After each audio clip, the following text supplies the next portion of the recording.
Cindy A. Lewis. Here's welcome. It's time for 100 Days of Pockets, day 37. So I'm going to flip in my book over to page, 25.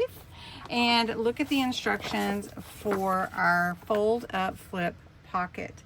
Now this is a really easy one too, and most of the ones in here are easy, and you can make them as hard as you want them to be, and you can you have the leeway to go in there and interpret it how you want. So it's pretty cool how I've written these, but I have something fun coming up around day 50, so be on the alert for that. All right, so day 37, folded flip up pocket. Make sure you go and check out Creating with Jovi's Pocket 2.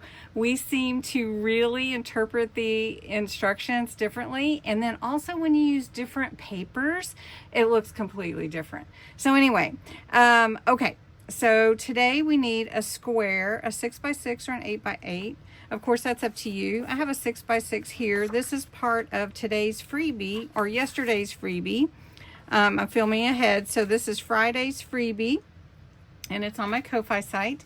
You need a scoring tool or a bone folder if you want it, and then glue, tape, and then your embellishment. So it's pretty simple. I'm using my Autumn Whispers kit for most of these pockets right now because that's what we're in the month for. And so the instructions are to fold this square in half horizontally. So what we want to do is fold the square in half like this. Okay. And then you unfold it.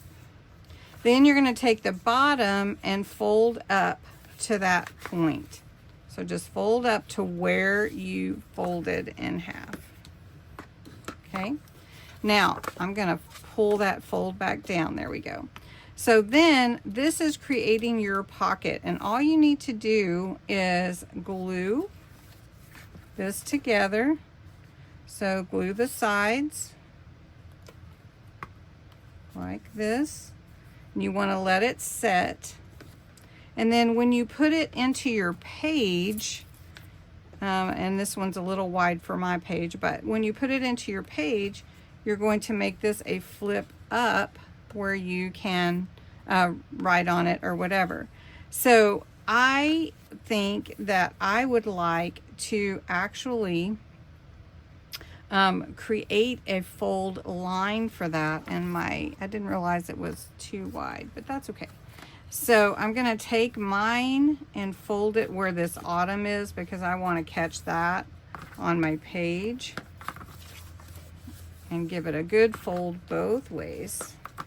Okay, so then when I glue this into my page, let me just get a bigger sheet so I can show you.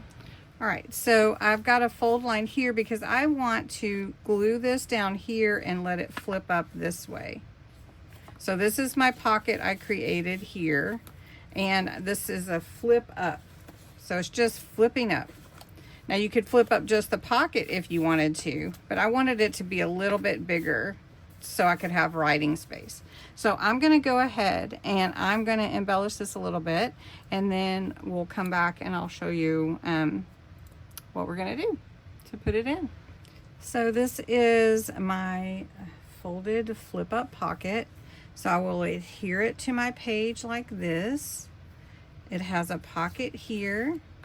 I can put my tags in my pocket or journaling, and then on the back it flips up and you can write on here or whatever you'd like to do, depending on how tall your flat tags are. You know, you may not flip all the way to, or take your tags out and flip it up to lay it flat so that you can write.